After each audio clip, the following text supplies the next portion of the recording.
ভাই এখানে পানিতে থাকলে শরীরের সকল চর্মরোগ চলে যাইব, এত লবণাক্ত, সব জীবাণু ধ্বংস।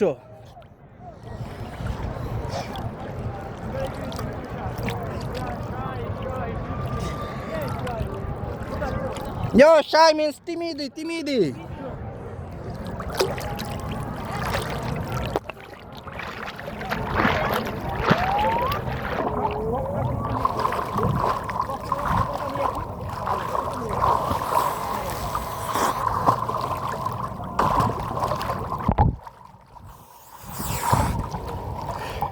চলেন এবার ছবি তুলে নাকি? ছবি তুলুন কোনখানে? পানিতে, তারপর আমি কিছু সাঁতার কাটি। পানি, মোবাইলে পানি ঢুকে গেছে অলরেডি। তিনজন একসাথে একটা। পয়সা লেখা না, রুবেল ভাই খাবে না? রুবেল ভাই পরে ও এইভাবে হ্যাঁ, এখানে সূর্য এই পাশে।